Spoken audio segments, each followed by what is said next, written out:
Kung pinoprotektahan ni Garcia itong si Tanggol, ganun din itong si Tanggol kay Garcia. Kanya itong pinoprotektahan para ito'y hindi mabuko sa kasamahan nitong si Hector. Hindi nagawa ni Garcia na tirahin itong si Tanggol. Kaya ayaw sayangin ni Hector ang oras na matuluyan na itong si Tanggol, kaya't inagaw niya ang armas ng dalaga. Subalit sa kabilang banda, nakita ni Tanggol ang takot na hindi magawa ni Garcia na siya'y tirahin, kaya't si Tanggol na ang gumawa ng paraan para hindi pagdudahan ang dalaga sa kanyang mga kasamahan. Hindi mapakali ang isip ni Hector. Napapansin niya na may mali sa kinikilos ni Garcia, kahit agad naman niya itong kinompronta. Depensa ng dalaga, kailangan nila ng buhay itong si Tanggol kahit hindi umano niya magawang tirahin ito.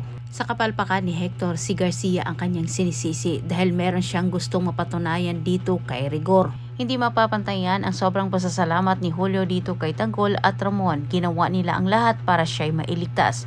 Pero sa tingin naman ni Julio, kinakailangan umano nilang lumipat ng ibang lunggang pagtataguan. Dagdag ni Julio, hindi umano sila ligtas sa loob ng Maynila dahil hindi magtagal, mas lalo pang papaliitin umano ng mga kalaban ang kanilang mundong ginagalawan. Bagay naman na sinang-ayunan kagad ito ng lahat, pero si Tanggol at Ramon ay hindi nila kayang iwan itong si Marites. Nung una, labag sa kalooban ni Rigor na gamitin itong si Marites ni Roberto laban kay Tanggol at Ramon. At dahil sa pagtangkang pagtakas ni Marites at nabawi pa nila Tanggol itong si Julio, tilang desperado na itong si Rigor para mahuli ang mag-ama.